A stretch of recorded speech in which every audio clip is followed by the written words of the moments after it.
सुबह का समय। रसोई में रमा काम कर रही है। वह गुनगुनाते हुए आटा गूंद रही है। आज तो नाश्ते में पराठे बनाऊंगी, सबको पसंद है। तभी कामिनी जी आ जाती हैं।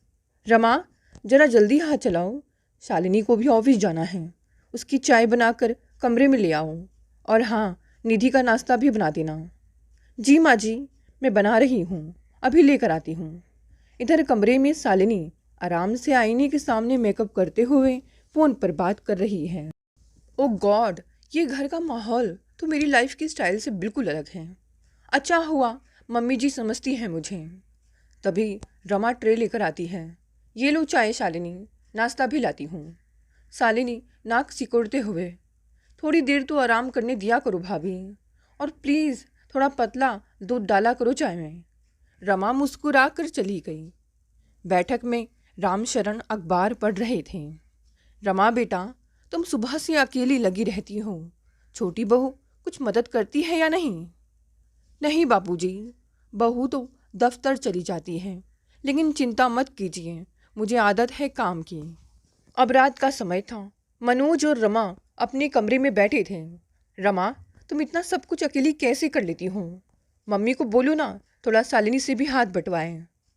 मनोज जी, माँ जी को लगता है कि शालिनी पढ़ी लिखी ऑफिस जाती है, थक जाती है। लेकिन कोई नहीं, मुझे कुछ नहीं होता।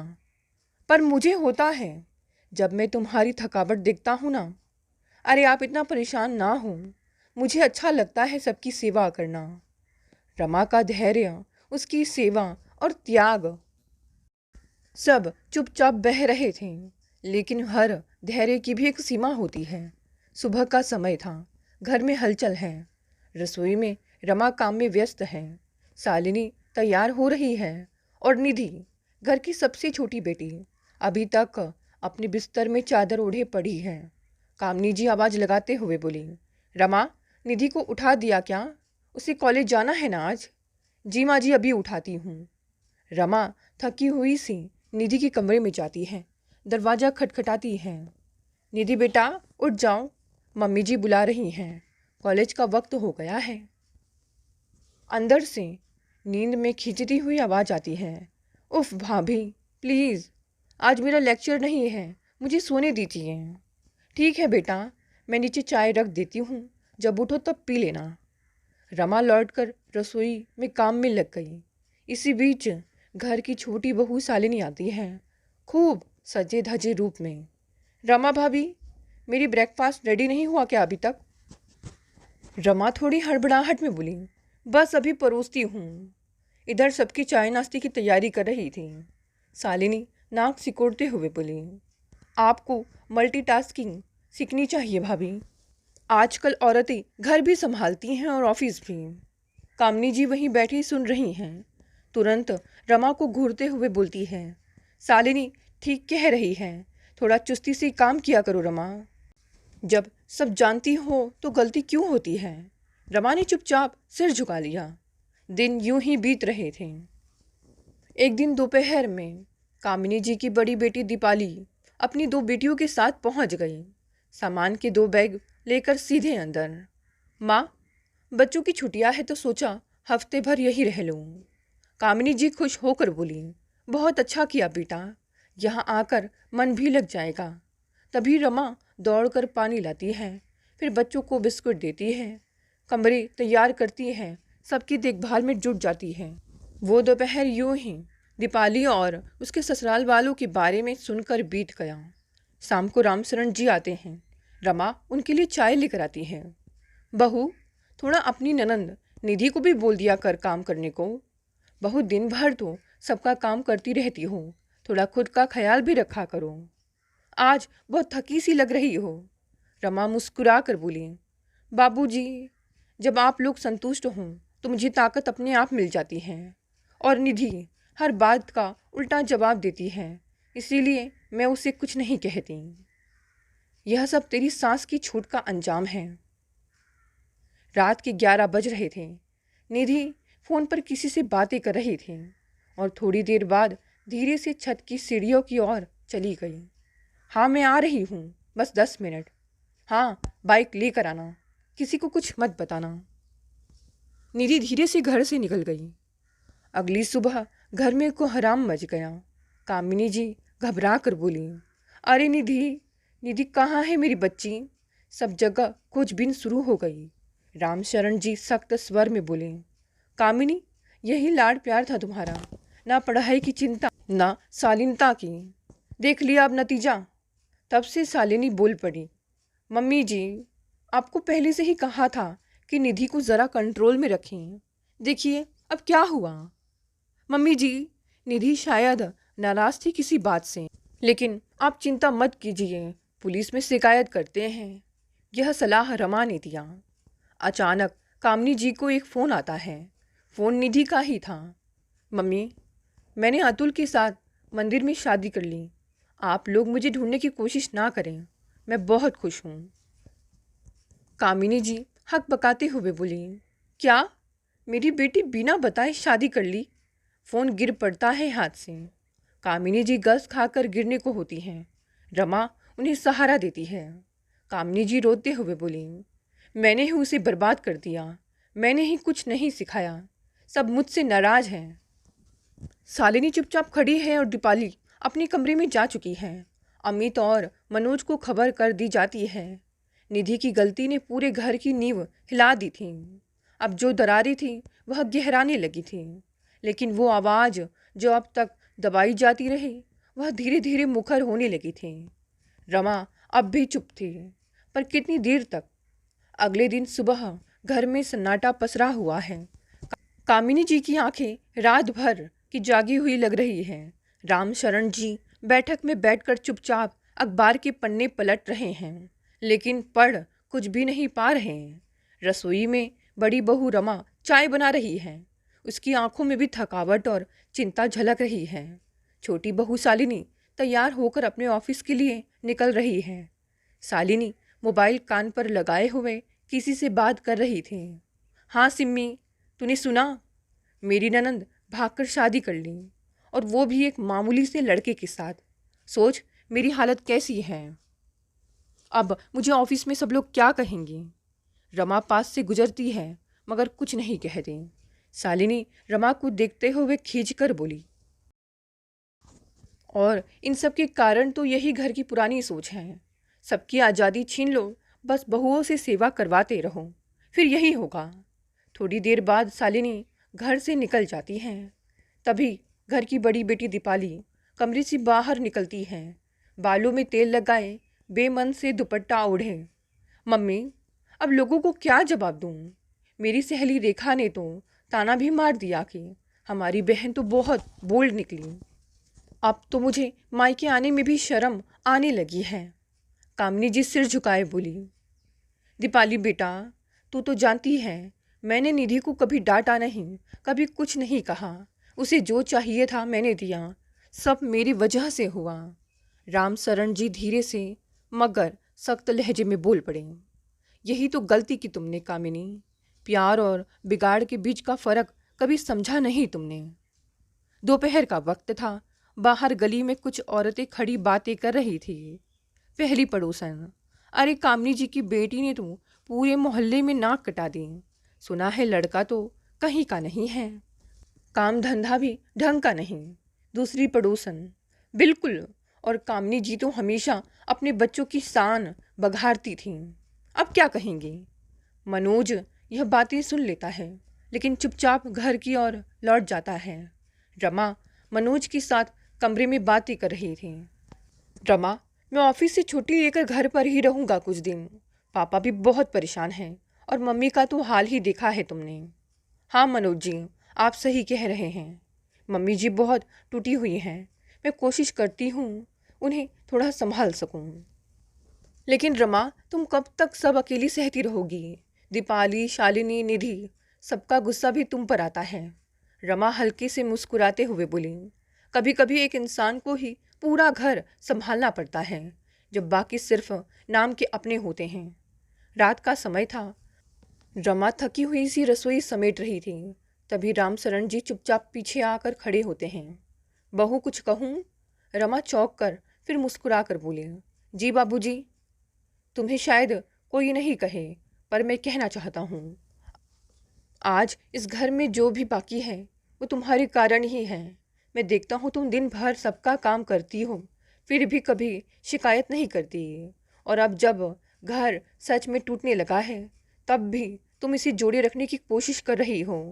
रमा की आंखें भर जाती हैं। बाबूजी, मैं कुछ खास नहीं करती, बस चाहती हूँ कि सब साथ रहें। यही मेरा घर है और अब ये घर तुम्हारा कर्जदार है बहू। एक दिन सब जानेंगे कि असली बहू कौन थी। अगली सुबह रमा पूजा की थाली लेकर बैठी थी। कामिनी जी उसके पास आई। रमा बेटा, मैंने तुझे हमेशा सहने की आदत डाली, लेकिन आज तेरे सहने ने ही मुझे आईना दिखा दिया। रमा शांत स्वर में बोली, माँ जी, जो गलतियाँ हुई वो हम सबके बीच की हैं। वक्त अगर साथ है तो सब ठीक हो जाएगा। मैं कोशिश करूँगी बेटा, अब सबके साथ बराबर का व्यवहार करूँ। सबसे पहले तुझसे शुरू करूँगी। थोड़ी देर बाद रसोई में रमा सबका नाश्ता बना रही थी। हाथ में जले के निशान हैं, फिर भी मुस्कुरा कर सब कुछ संभाल रही है। बाहर से दीपाली की बच्चियाँ शोर मचाते हुए दौड़ती हैं। मम्मा, मामी ने हमारे लिए आलू के पराठे बनाए हैं और उन्होंने हमारी पानी की बोतल भी धो दी। दीपाली बेमन से मुस्कुराती है, फिर रमा को देखते हुए टेढ़े लहजे में कहती है, रमा भाभी, अब तो आप बच्चों की आया भी बन गई। सबका काम, सबकी सेवा। सच में आपके होते नौकरानी की ज़रूरत ही नहीं। ओ, मैं क्या भूल गई, माफ़ करना अगर बुरा लगा हो तो। रमा नरम स्वर में, दीदी, ये मेरा घर है, आपके बच्चे भी मेरे ही तो हैं। तभी शालिनी तैयार होकर निकलती है, हमेशा की तरह सजी धजी, हाथ में पर्स और कान में ब्लूटूथ। अरे रमा भाभी, मेरी ड्रेस पर एक धब्बा है, ज़रा प्रेस कर देना। और हाँ, लंच में पास्ता बना देना, आज मेरा मूड देसी खाने का नहीं है। रमा सहज स्वर में बोली, ठीक है शालिनी, मैं बना दूंगी। शालिनी मुस्कुरा कर चली जाती है। रमा चुपचाप प्रेस लेकर उसके कमरे की ओर बढ़ती है। दीपाली खींच जाती है। दीपाली को शालिनी भाभी का यूँ नौकरी पर जाना अच्छा नहीं लगता था, इसीलिए वह इस बार उसके खिलाफ थी। भाभी, तुम कब तक अपनी देवरानी की गुलामी करती रहोगी? तुम्हारी इज्जत भी नहीं करती वो। रमा धीमे स्वर में बोली, दीदी, क्या फ़र्क पड़ता है कि कोई क्या सोचता है, जब मेरी नीयत साफ है तो। शाम को बैठक में रामशरण और मनोज बैठे थे। कामिनी जी भी पास में चुपचाप बैठी थी। पापा, मोहल्ले में सब निधि के बारे में बातें कर रहे हैं। कुछ लोग तो पूछ रहे हैं कि क्या घर में संस्कार नहीं सिखाए जाते। रामशरण जी गंभीर स्वर में बोले, बेटा, इंसान को हर बात का सामना करना पड़ता है, लेकिन सबसे बड़ी बात यह है कि क्या हम अपने अंदर झांक पा रहे हैं? क्या हम भी कहीं ना कहीं दोषी हैं? कामिनी जी आंखें नीचे कर लेती हैं। मेरी वजह से ही यह दिन देखना पड़ रहा है। यहाँ घर में भी मैंने छोटी बहू शालिनी को हमेशा रमा से ऊपर समझा, क्योंकि वो पढ़ी लिखी है, सुंदर थी। लेकिन अब समझ में आता है कि सिर्फ चमक ही सब कुछ नहीं होती। घर चलाने के लिए दिल चाहिए, नीयत चाहिए, जो रमा में है। शालिनी इस वक्त ऑफिस में थी। वहाँ की एक सहकर्मी मीनाक्षी शालिनी से बात करने लगी। शालिनी, तुम्हारे घर की बात तो पूरे ऑफिस में फैल गई है। सुनने में आया है कि तुम्हारी ननद भाग गई है। शालिनी झल्ला कर, प्लीज़, मैं उन देहाती रिश्तेदारों से अपना ताल्लुक़ नहीं जोड़ती, मैं अलग हूँ। लेकिन तुम उसी घर में रहती हो ना? और सुनो, कल से ही मिसेस वर्मा ना यह सब बातें फैला रहे हैं। शालिनी का चेहरा तमतमा उठा। रात का समय था। रमा मनोज के साथ बालकनी में बैठी थी। मनोज जी, सब कह रहे हैं कि मैं घर का सारा काम संभालती हूँ, लेकिन मेरे मन में कभी एहसान जताने का भाव नहीं आता। लेकिन अब लगता है कि लोग मेरी चुप्पी को कमजोरी समझने लगे हैं। मनोज रमा का हाथ पकड़ते हुए बोला, रमा, तुम चुप नहीं हो। तुम वो आवाज़ हो जो सही वक्त पर गूंजेगी। मैं हमेशा तुम्हारे साथ हूँ। अगर कभी तुम थक जाओ तो बोल देना। थकती हूँ लेकिन टूटती नहीं, क्योंकि मुझे आप जैसे साथी का सहारा है। अगली सुबह कामिनी जी पहली बार रमा के पास आती हैं। जब वह आटा गूंद रही होती है। संकोच से बोली, रमा बेटा, एक बात कहनी है। रमा मुस्कुरा कर बोली, जी माँ जी। मैंने तुझसे अब तक सिर्फ लिया है, तुझे कभी इंसान नहीं बस बहू समझा, लेकिन आज पहली बार दिल से माफ़ी मांग रही हूँ, मुझे माफ़ कर दें। रमा हक्की बक्की रह जाती है। माँ जी, ऐसा मत कहिए, मैं कभी नाराज़ नहीं हुई, लेकिन अब मैं तुझे तेरा हक जरूर दूंगी और सबसे कहूँगी कि इस घर की असली बहू कौन है। घमंड की दीवारें जब चरमराने लगती हैं तब सच्चाई का सूरज अंदर झांकने लगता है। रमा की नरमी ने धीरे धीरे सबके दिल में अपनी जगह बनानी शुरू करती थी, लेकिन क्या शालिनी अपने अहम को छोड़ पाएगी? और क्या कामनी जी का पश्चाताप पूरी तरह सच्चा साबित होगा? वक्त धीरे धीरे जवाब देने लगा। सुबह का समय था। रसोई में रमा हमेशा की तरह सवेरे से काम में लगी हुई है। हल्के गुलाबी रंग की साड़ी पहने, माथे पर हल्दी की बिंदी और चेहरे पर हल्की थकान की परछाई लिए वह रोटी बेल रही है। अचानक शालिनी का कड़ा स्वर सुनाई देता है, रमा भाभी, मेरी सफ़ेद शर्ट कहाँ रखी है? आज ऑफिस में क्लाइंट मीटिंग है और आपने प्रेस नहीं की। रमा हाथ पूछती हुई जल्दी से कमरे की ओर बढ़ती है। शालिनी, आपकी शर्ट प्रेस करके आपके पलंग पर ही तो रखी है। शायद शालिनी चिड़चिड़ाकर पलंग की चादर उठाती है। शर्ट जमीन पर पड़ी मिलती है। क्या भाभी, जरा सी जिम्मेदारी भी नहीं निभा सकती? यही कारण है कि पढ़ाई जरूरी होती है, सब काम समझदारी से करने चाहिए। रमा कुछ कहती नहीं, सिर झुका लेती है सिर्फ। तभी राम शरण जी दरवाजे पर खड़े हो जाते हैं। शालिनी, बहू से इस लहजे में बात मत करो। जिसने घर के हर कोने को अपने हाथों से संवारा है, उसे तुमसे समझदारी सीखने की जरूरत नहीं।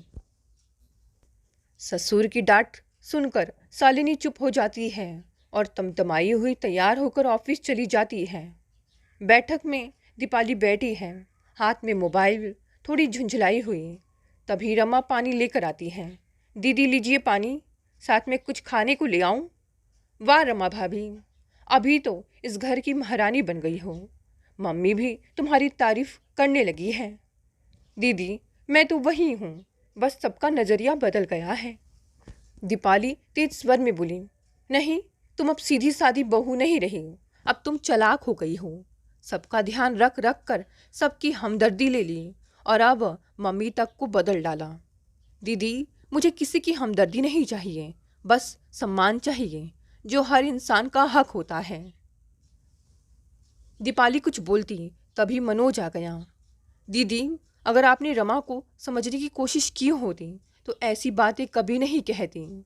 हम सबको उससे सीखना चाहिए कि बिना शोर मचाए भी कोई कितना बड़ा योगदान दे सकता है। दीपाली गुस्से में वहाँ से चली गई। थोड़ी देर बाद कामिनी जी रमा के पास आती है जब वह रसोई में बर्तन धो रही होती है। रमा, एक बात पूछूं? जी माँ जी। कामिनी थोड़ा संकोच से बोली, तू कभी थकती नहीं है क्या? तुझे गुस्सा नहीं आता जब कोई तुझसे ऊंची आवाज़ में बात करता है? रमा मुस्कुरा कर बोले, थकती हूँ माँ जी, बहुत बार, और गुस्सा भी आता है, लेकिन उस गुस्से को मैं सेवा में बदल देती हूँ, क्योंकि मैंने माँ से सीखा है कि सेवा से बड़ा कोई जवाब नहीं होता। कामिनी जी भावुक हो जाती हैं और उसके सिर पर हाथ फेरती हैं। बहू, अब मैं वादा करती हूँ, तुझसे जो कुछ छीना गया अब तुझे उसका हक मिलेगा। तो अब सिर्फ बहू नहीं, इस घर की बेटी है। रात्रि का समय था। शालिनी ऑफिस से लौटी थी। उसके चेहरे पर तनाव था। तभी रमा पानी लेकर आती है। शालिनी, ये लो पानी, कुछ खा लो, दिन भर भूखी रहोगी तो ठीक नहीं रहेगा। शालिनी थोड़ा नरम पड़ती है। भाभी, मैं आपसे कुछ पूछना चाहती हूँ। बिल्कुल पूछो। आप कैसे कर लेती हैं यह सब, बिना थके, बिना शिकायत किए? क्योंकि मैं घर को मंदिर मानती हूँ और घर वालों को भगवान। जब दिल से काम करो तो थकान भी पुण्य लगती है। शालिनी कुछ बोल नहीं पाती, लेकिन उसका चेहरा नरम होने लगता है। एक दिन की बात है। घर में चहल पहल है। मोहल्ले की महिलाओं का एक ग्रुप बैठक में जमा है। कारण पास ही के एक सामुदायिक केंद्र में आयोजित होने वाला गृहलक्ष्मी सम्मान समारोह। इस बार कामिनी जी को अध्यक्ष बनाया गया है और उन्हें किसी एक बहू को आदर्श बहू सम्मान देने का अधिकार मिला है। महिलाएं सुझाव दे रही हैं, बहुएं अपने साथ श्रृंगार में व्यस्त हैं। रमा हमेशा की तरह रसोई में नाश्ते पानी का इंतजाम कर रही है। कामिनी जी, आप तो बहुत भाग्यशाली हैं। आपके घर की बहुएं तो शहर भर में मिसाल हैं। दूसरी महिला शालिनी की ओर देखकर बोली, शालिनी को ही आप सम्मान दीजिए। ऑफिस जाती है, स्मार्ट है, सब में फिट बैठती है। कामिनी जी मुस्कुराकर चुप हो जाती है। नज़र रमा की ओर जाती है, जो रसोई में झांक कर पानी की ट्रे पकड़ रही है। कामिनी जी मन में बोली, फैसला तो मैं ही करूँगी और सोच समझ कर करूँगी। संडे का दिन है। सामुदायिक केंद्र में मंच सजा है, कुर्सियाँ भरी हुई हैं। पूरे मोहल्ले की औरतें, पुरुष और कुछ गेस्ट मौजूद हैं। मंच पर कामिनी जी बैठी हैं, साथ में शहर के अतिथि और आयोजक मंडल।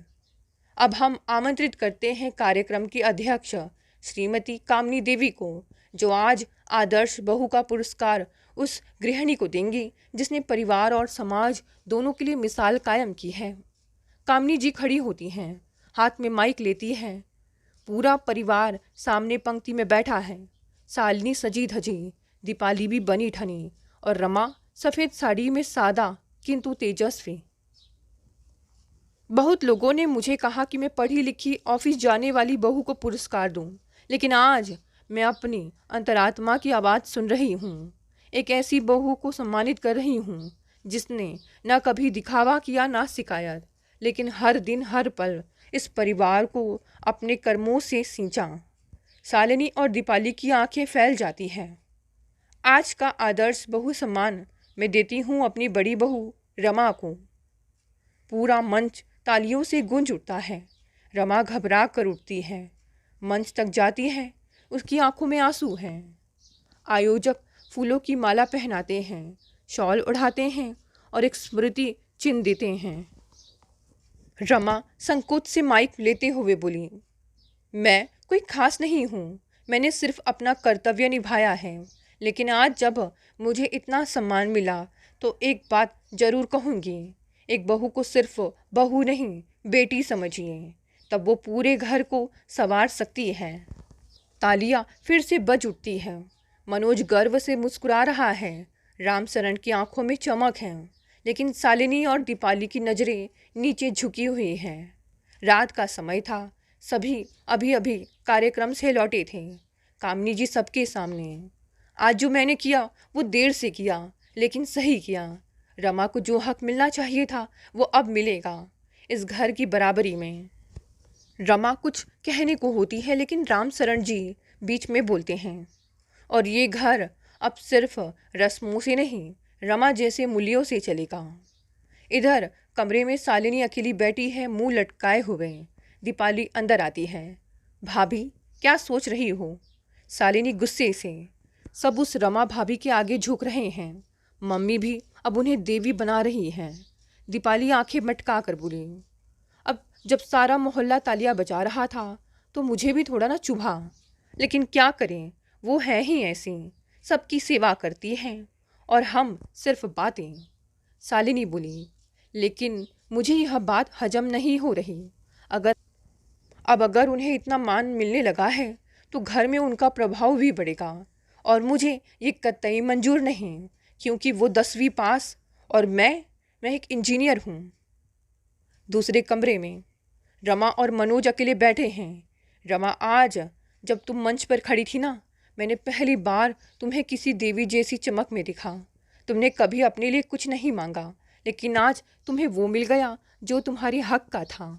रमा धीमे स्वर में बोली, मनोज जी, सम्मान अच्छा लगता है, लेकिन मैं नहीं चाहती कि इससे किसी को चोट पहुँचे। शालिनी और दीदी दोनों आज दुखी थे, लेकिन कभी कभी लोगों को झटका मिलना भी जरूरी होता है, ताकि वो खुद की सोच में बदलाव ला सकें। तुमने कोई अहंकार नहीं दिखाया, बस कर्म किया। अब उन्हें समझना होगा। अगले दिन सुबह घर में सामान्य दिनचर्या है। रमा पूजा की थाली लेकर तुलसी के पास दीप जला रही है। वही शांत मुस्कान और वही समर्पण, लेकिन इस बार उसके चेहरे पर सम्मान की आभा भी साफ झलकती है। तभी दीपाली और शालिनी छत पर बैठकर फुसफुसाते हुए बातें कर रही थी। दीपाली आंखें मटका कर बोली, मैं तो कहती हूँ अब बड़ी भाभी जी के पंख निकल आए हैं। अब तो मम्मी भी उनके कदमों में बैठ गई हैं। शालिनी हंसी दबाते हुए बोली, एकदम देवी बना दिया है उसे। आदर्श बहू पुरस्कार, वाह, जैसे बाकी सब नालायक हैं इस घर में। अब देख लेना, मम्मी उसकी हर बात मानेंगी और वो धीरे धीरे सब पर हावी हो जाएगी और मेरा यहाँ आना भी बंद करवा देंगी। शालिनी तेज स्वर में, लेकिन ऐसा नहीं होगा दीदी, मैं किसी भी हाल में उसे अपने से ऊपर नहीं जाने दूंगी। अब वक्त है उसे उसकी हद में रखने का। दीपाली चौंकते हुए, मतलब मतलब मैं एक ऐसी चाल चलूंगी जिसमें रमा खुद सबके सामने कटघरे में खड़ी हो, सब उसे शक की निगाह से देखे और उसका ये आदर्श बहू वाला तमगा खुद ही टूट जाए। तो जो कहे मैं साथ हूँ। अब बहुत हुआ उसका आदर्श बना। अगली सुबह रमा सबके लिए नाश्ता बना रही थी। तभी शालिनी आती है और जानबूझकर घमंड भरे लहजे में बात करती है, रमा भाभी, आज ऑफिस में पार्टी है। मैंने अपने दोस्तों को घर बुलाया है शाम को। आप तैयारी कर लेना, मैं लिस्ट भेज दूंगी। ठीक है शालिनी, क्या क्या बनाना है? कुछ खास नहीं, पास्ता, मंचूरियन, टिक्का और हाँ, शराब की 2 बोतलें भी ले आना। रमा चौंक कर देखती है, शराब? हाँ भाभी, ये ऑफिस कल्चर है, आप गांव वाली चीज़ें लेकर नहीं चल सकती। तभी कामनी जी आती हैं और रमा को कुछ कहने से पहले ही सुन लेती हैं। शालिनी, ये क्या बेहूदगी है? शराब इस घर में नहीं आएगी। मम्मी जी, आजकल सब करते हैं और फिर रमा भाभी को क्या आपत्ति है? वो तो आदर्श बहू है ना, सबका ध्यान रखने वाली। कामनी जी गुस्से में चली जाती हैं। शालिनी और दीपाली ने रमा को फंसाने के लिए एक चाल चली है। उन्होंने जानबूझकर कामनी जी की अलमारी से एक कीमती हार निकाल कर छिपा दिया है और फिर शोर मचाते हुए सबको बुला लिया है। मम्मी, मम्मी, आपकी अलमारी में से सोने का हार गायब है। कामनी जी, राम शरण जी और मनोज, अमित सब इकट्ठा हो जाते हैं। कामनी जी हकबकाकर, क्या हुआ? वो हार? अरे वो तो मेरी मायके से आया था। मैंने सुबह देखा था, अलमारी खुली थी और रमा भाभी वहीं सफाई कर रही थी। सबका ध्यान रमा की ओर जाता है। रमा स्तब्ध, माँ जी, मैंने कुछ नहीं किया, मैं तो बस अलमारी झाड़ पोंछ रही थी, हार को हाथ तक नहीं लगाया। भाभी, हम आप पर आरोप नहीं लगा रहे, बस बता रहे हैं कि उस वक्त आप ही वहाँ थी। मनोज गुस्से में बोला, बस करो, रमा ऐसा कभी कर ही नहीं सकती, कोई और वजह होगी। सब हार ढूंढने लगते हैं। तभी हार छोटी बहू शालिनी के बेडरूम में पाया जाता है, जो रामशरण जी ने रख दिया था जब उस दिन उन्होंने छत पर बेटी और बहू की प्लानिंग सुन ली थी। कामनी जी सख्त स्वर में बोली, ये क्या है बहू? तुमसे तो किसी ने पूछा भी नहीं, फिर ये तुम्हारे कमरे में? शालिनी घबरा जाती है, माँ जी मुझे नहीं पता, शायद दीपाली दीदी ने, मेरा मतलब। शालिनी कांपती हुई, मम्मी बस एक मजाक था, हम देखना चाहते थे कि आप रमा भाभी की इतनी तारीफ क्यों करती हैं। हमें लगा। रमा के आंसू निकल जाते हैं लेकिन वह कुछ नहीं बोलती। मनोज गुस्से में, शालिनी, तुमने मेरी पत्नी पर चोरी का इल्ज़ाम लगाया, शर्म नहीं आई तुम्हें? रामशरण जी बोल पड़े, बहू नहीं बेटी बनो तो रमा जैसी बनो, जो झूठ के सामने कभी नहीं झुकी। कामनी जी रमा के पास आकर बोली, रमा, मुझे माफ़ कर दे, मुझे अब समझ आ गया कि रत्न वो नहीं जो बाहर चमके, रत्न वो है जो भीतर उजाला करे। सुबह का समय था, घर में पहले जैसी चहल पहल है, पर अब हवा में एक अजीब सी गंभीरता है। शालिनी और दीपाली दोनों अपने अपने कमरों में खामोशी से बैठी हैं। कामिनी जी बैठक में रामशरण के पास बैठी हैं। रमा रसोई में काम कर रही है, पर उसके चेहरे पर अब सिर्फ सेवा नहीं, आत्मसम्मान की एक चमक भी दिख रही थी। कामिनी जी धीरे से बोली, रामशरण जी, मुझे बहुत ग्लानि हो रही है। मैंने शालिनी और दीपाली की चाल को समय रहते पहचान नहीं पाई। रमा को कितनी बार मैंने नीचा दिखाया, मगर उसने कभी कुछ नहीं कहा। रामशरण जी, कामिनी, अब पछतावे से कुछ नहीं होगा। अब ज़रूरत है घर के हर सदस्य को ये समझाने की कि रिश्ते बराबरी से ही चलते हैं, चाहे बहू हो, बेटी हो या बेटा। हाँ, अब मैं घर में एक ऐसा नियम बनाऊंगी जो हर एक को बराबर का हक देगा।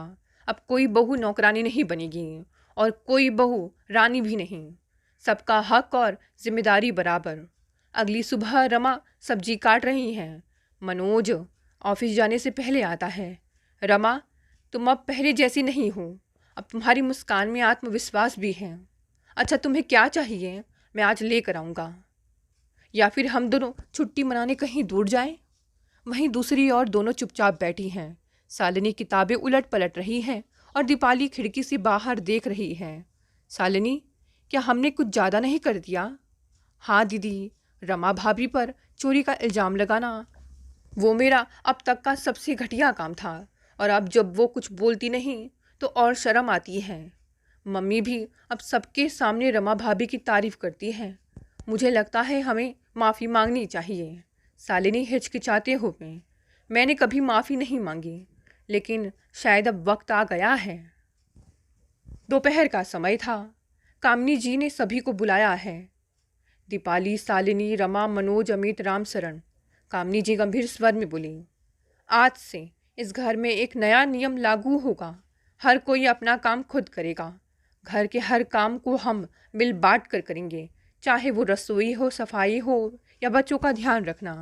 कोई भी बहू नौकरानी नहीं बनेगी। शालिनी और दीपाली चौंक कर एक दूसरे की ओर देखती हैं। रमा चुपचाप सुन रही हैं। और सबसे पहले मैं अपनी सबसे बड़ी बहू रमा से सार्वजनिक रूप से माफ़ी मांगती हूँ, क्योंकि मैंने उसे कभी उसकी असली जगह नहीं दी। तभी शालिनी उठती है और सामने आकर रमा के खड़ी हो जाती है। भाभी, मैं भी आपसे माफ़ी मांगना चाहती हूँ। आपने मेरे लिए जो किया मैं उसका आधा भी नहीं कर सकी। मैंने आपको नीचा दिखाने की कोशिश की, लेकिन आप हर बार और ऊंची निकलती गई। तभी दीपाली नरम स्वर में, हमें अफसोस है और गर्व भी कि आप इस घर की बहू हैं। रमा की आंखों में आंसू आ जाते हैं।